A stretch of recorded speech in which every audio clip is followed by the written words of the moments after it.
एक छोटे से गांव में राकेश अपने परिवार के साथ रहता है।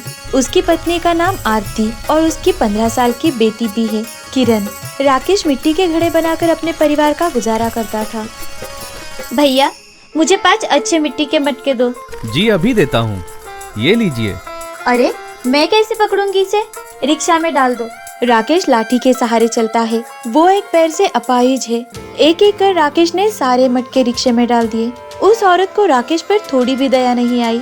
उल्टा मटके का मोल भाव करना शुरू कर देती है।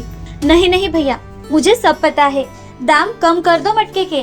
अब हम क्या बोले मैडम, आपको जो सही लगता है वो दे दो। वैसे तो हम मटका 120 में बेचते हैं, आपने 5 लिए हैं तो 100 लगा देंगे।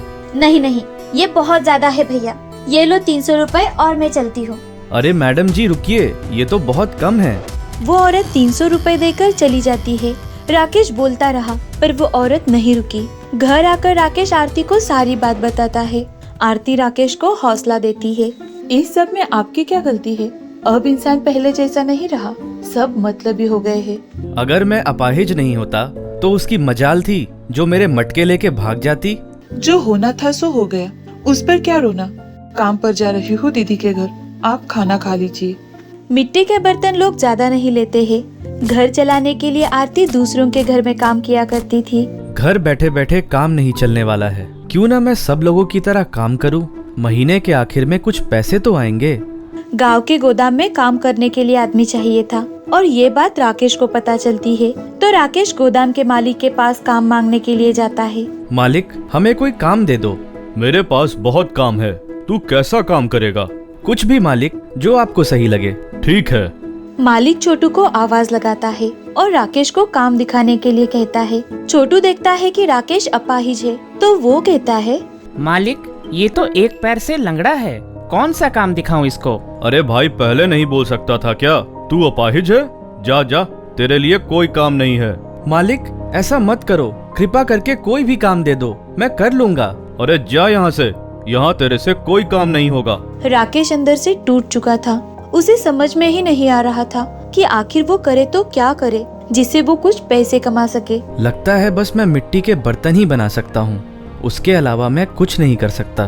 किरण अपने पिता को टूटता हुआ नहीं देख सकती थी, इसीलिए वो अपने दोस्त का मोबाइल लेकर घर आती है राकेश को मिट्टी का कुकर दिखाने के लिए। किरण, ये मोबाइल किसकी है? आपको कुछ दिखाना है इसीलिए लाई हूँ। क्या दिखाना है? मिट्टी का कुकर। एक वीडियो आया था, उसमें एक आदमी मिट्टी का कुकर बना रहा था।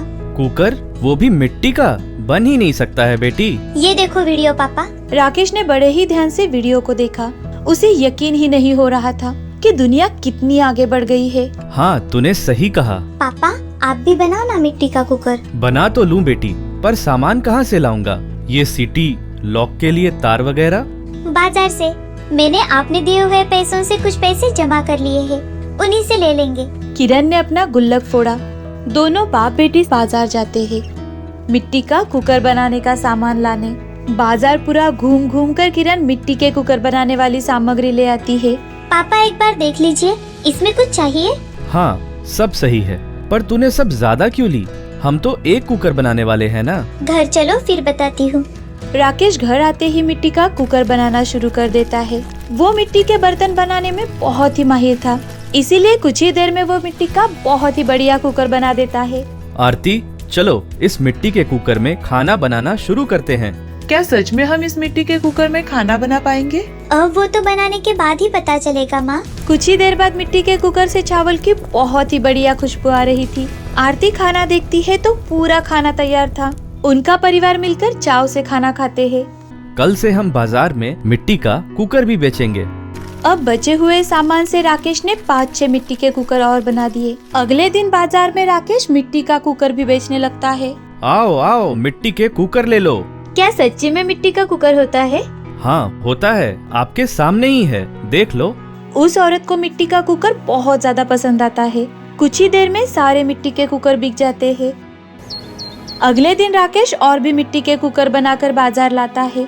वो भी खत्म हो जाते हैं। धीरे धीरे राकेश मिट्टी के कुकर ज्यादा गिनती में बनाता है और दुकानदारों को बेचता है। और कुछ ही महीनों में राकेश का खुद का कारखाना खुल चुका है, जहां बाकी के कुम्हार नौकरी करते हैं। 6 महीने के भीतर ही राकेश एक बड़ा सा गोदाम बना लेता है। जहाँ पर 50 कुम्हार काम करते हैं। आप ये सब कैसे कर पाए?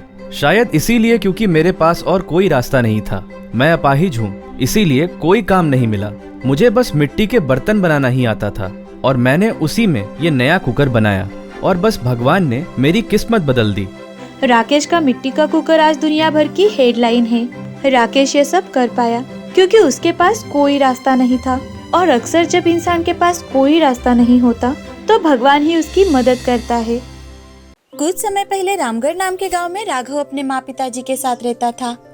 राघव के माँ पिताजी गांव में ही मजदूरी किया करते थे और उसे जो कुछ भी मिलता था उससे अपने परिवार का गुजारा किया करते थे। राघव 12वीं कक्षा में पढ़ता था।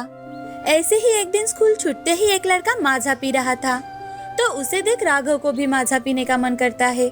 तो वो घर आकर शाम के समय पिताजी घर आते ही अपने पिताजी सुधीर से, पिताजी मुझे कुछ पैसे चाहिए। पैसे? क्या कुछ काम है बेटा तुम्हें? पिताजी मुझे वो बोतल वाला मैंगो जूस पीना है।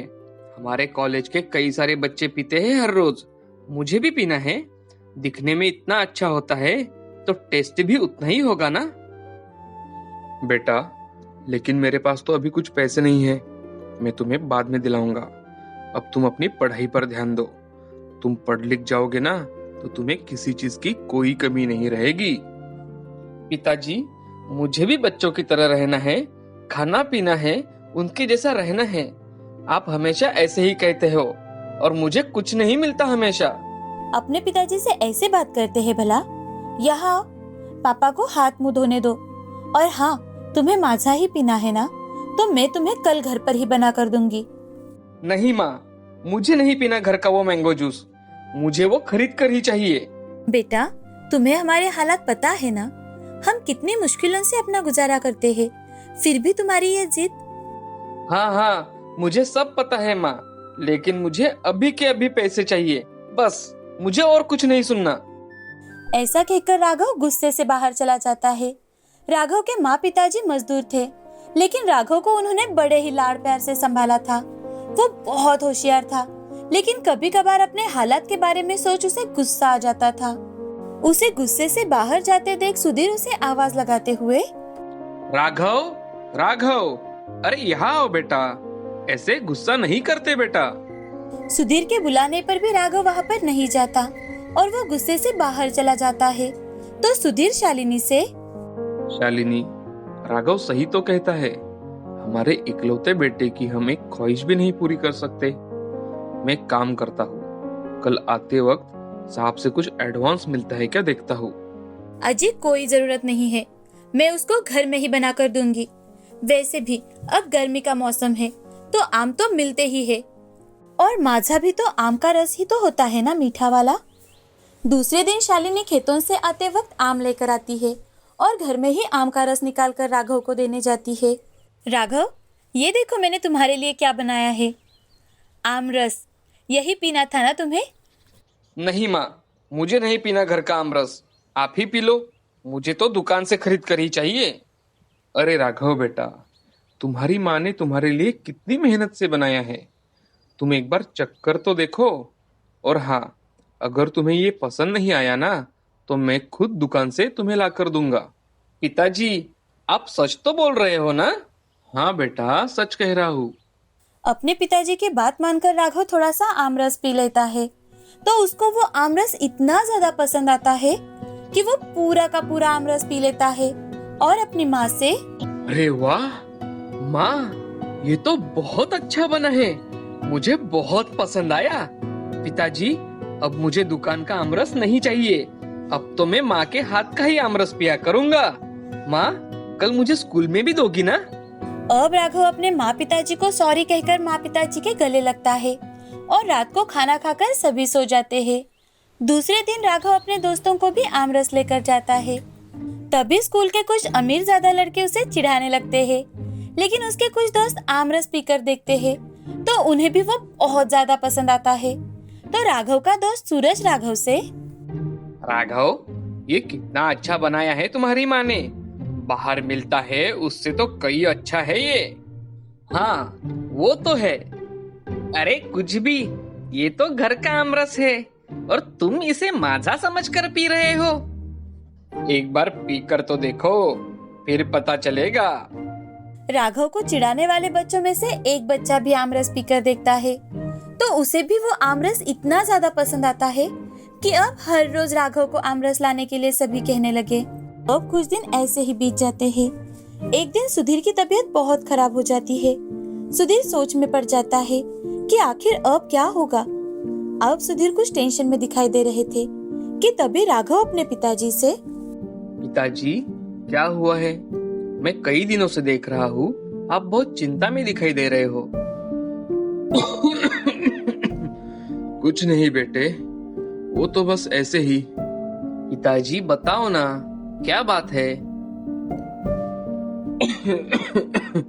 बेटे, इतने दिन में मैं मेहनत करके पैसा कमाता था तो कम से कम हमारा घर ठीक ठाक तरीके से तो भी चलता था, लेकिन अब तो मेरी तबीयत दिन बर दिन बिगड़ती जा रही है। अब सारा काम तुम्हारी माँ को ही करना पड़ता है बेटा। बस यही सब सोच रहा था। देखिए पिताजी, आपकी तबीयत वैसे भी खराब है। अब आप इन बातों के बारे में मत सोचिए, आप बस आराम कीजिए। अब राघव मन ही मन, पिताजी अपनी तबीयत बिगड़ने पर भी घर के बारे में कितना सोचते हैं। अब मुझे ही कुछ ना कुछ करना होगा और घर की जिम्मेदारी भी लेनी होगी। स्कूल छूटने पर मुझे कुछ काम करना ही होगा। अब राघव अपने माँ को खेत से अच्छे अच्छे आम खरीद कर लाने के लिए कहता है और फिर उन्हें लेकर एक टोकरी में रखकर गांव में बेचने के लिए निकल पड़ता है। तभी एक आदमी राघव से, अरे ओ आम वाले, आम कैसे दिए हैं? 50 रुपए किलो दिए हैं दादाजी। 50 रुपए? इतने महंगे? दादाजी, महंगा कहाँ है? दादाजी, अगर आप बाजार जाकर देखोगे तो देखो कितना महंगा मिलता है आम वहाँ। और ये तो पेड़ पर पके अच्छे आम हैं। एक बार खाओगे तो बार बार मुझसे ही खरीदोगे आप। ऐसा कहते हो? तो ठीक है बेटा, तुम मुझे 2 किलो आम दे दो। पहले ही दिन राघव के 5 किलो आम बिक जाते हैं। अब राघव ऐसे ही हर रोज आम बेचने लगता है और अपने कमाए हुए पैसे अपने माँ पिताजी को दे देता है। एक दिन राघव आम बेचने के लिए गांव में जाता है तो उसे अपना दोस्त सुधीर दिखाई देता है। तो सुधीर राघव से, अरे राघव, ये तुम क्या कर रहे हो?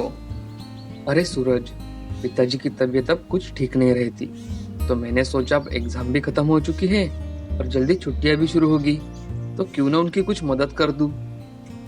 अच्छा ठीक है, तो तू एक काम क्यों नहीं करता? तू आम से अच्छा आम रस बनाकर बेच, इसमें तेरा बहुत फायदा होगा।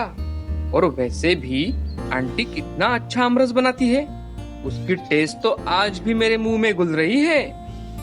अरे हाँ सूरज, मैंने तो इस बारे में सोचा ही नहीं। अब घर आकर राघव सुधीर की बातें अपनी माँ को बताता है।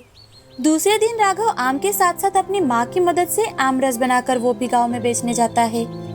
पहले दिन कुछ लोग उसका मजाक उड़ाते हैं, लेकिन कुछ लोग उसके पास का आम रस पीकर देखते हैं तो उन्हें भी वो बहुत पसंद आता है। राघव 5 रुपए में 1 गिलास आम का रस बेचता है तो उसे देख एक गांव का आदमी, ये देखो भाई, आम रस बेचता है। ऐसे भी भला कोई आम रस बेचता है क्या? आम रस तो बोतल का ही एकदम टेस्टी होता है। तो राघव उसकी तरफ ध्यान ही नहीं देता। अब राघव के दोस्त अपने माँ पिताजी के साथ राघव के पास आम रस पीने के लिए भीड़ करते हैं। उन्हें भी वो बोतल के आम रस से कई ज्यादा पसंद आता है। अब राघव हर रोज बहुत सारा आम रस बनाता और बेचने के लिए गांव में आता। वो गांव में आते ही उसका आम रस खत्म हो जाता था। अब राघव की माँ के हाथ से बना आम रस उसके गांव के साथ साथ बाजू के गांवों में भी फेमस होने लगा। इतना ही नहीं, अब राघव की माँ मजदूरी छोड़ राघव के साथ ही जाने लगी। धीरे धीरे राघव के पास थोड़े बहुत पैसे जमा हो चुके थे तो उसने उन्हीं पैसों से एक दुकान खरीद ली। तभी वो राघव पर हंसने वाला एक आदमी राघव के दुकान पर आकर, अरे बेटा, मैंने तुम्हारे आमरस पर तुम्हें चिढ़ाया था, लेकिन आज मेरे बेटे के बताने पर मैंने इसे चख कर देखा तो सच में तुम्हारे आमरस के सामने सब फीका है। बहुत टेस्टी है तुम्हारा आमरस। धन्यवाद काका, ये मेरी माँ के हाथ का बना आमरस है, इसे तो टेस्टी होना ही था ना। राघव और वो आदमी बातें कर ही रहे थे कि तभी गांव का एक दूसरा आदमी राघव के पास आकर उससे, अरे राघव, 10 दिन बाद मेरी बेटी की शादी है, क्या तुम मुझे 500 ग्लास आमरस दोगे? जी चाचा जी, जरूर मिल जाएगा, आप चिंता मत कीजिए। लेकिन हाँ, आपको कुछ पैसे एडवांस देने होंगे। अरे हाँ जरूर बेटा, ये लो 5,000 रुपए एडवांस। राघव वो पैसे ले लेता है और अपनी जिंदगी की इतनी बड़ी पहली ऑर्डर भी वक्त पर पूरी करता है। अब धीरे धीरे कर शादी या फिर पार्टीज में आमरस के ऑर्डर राघव को ही मिलने लगे। पार्टीज में वो बोतल भरकर आमरस देता था। धीरे धीरे अब राघव ने अपना आमरस पैकिंग करके शहर में बेचना शुरू कर दिया। इतने कम उम्र में ही उसने बहुत तरक्की कर ली और ये देख उसके पिताजी बहुत खुश थे। अब राघव अपने पिताजी का अच्छे से इलाज करवाता है और अपने माँ के साथ खुशी खुशी रहने लगा।